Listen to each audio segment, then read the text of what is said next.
Ассалаумағалейкум, Данияр. Уалейкум ассалам. Шүкір жақсы Алла деп өздеріңіз қалайсыздар, амансыздар ма? Жақсы, шүкір. Халима кеп сауырған ұмыс кеттің ғой. Ауырып жатыр әлі. Қалай өтіп жатыр кездесулер? Шүкір. Ерекше кездесулер болып жатқан сияқты, бұрын соңды басқа үміткерлермен болмаған дейікші.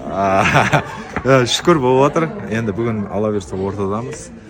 Енді арнасы қосылып болсын, сезім баға жобасында бүгін Алла берсе көре аласыздар. Бізде қандай кездесулер болды. Соның бәрін көре аласыздар, және де қалай айтсам болады, кішігірім бір Мәселе? Интрига, жоқ мәселе емес. Интрига болып кетсін. Интрига ма қалай? Халимаға деген өзімнің бір нем бар. Тосын сыйың бар. Және бұрын соңды Халимаға дейін бір көргеннен ғашық бол дегенді сенбейтін едім дейсің бе? Енді прям ғашықпын деп айтпаймын, бірақ симпатия бар. Бар әрине. Қыз деген өте жақсы, сондай сыпайы. Көбісі жазып жатыр, енді оны қыз қайып үшін келді мына жаққа депші. Бірақ мен Қалайсыңдар, қалдарың ғой? Жақсы, шүкір, өзіңнен бері. Шүкір, аман сен. Жалпы жұп болғаннан кейін бір-бірлеріңнің байқамай жүрген қырларын байқап жатсыңдар ма жалпы? Жоқ, ондай.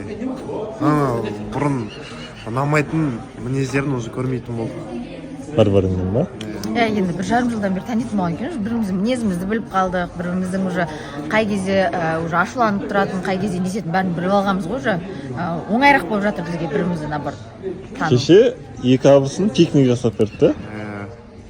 Кеше тауға шығып, сәл демалып қайтқанымыз бар негізі. Жақсы демалып қайттық. Ұнады ма деп сұрасаңыздаршы. Ұнады ма? Ұнады.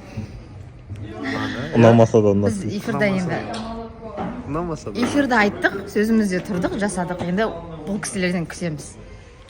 Алда уақытта жақсы Күшті жаңалықтар бір күтеміз екен. пикник күтеміз бізде. Болды, бұйыртса.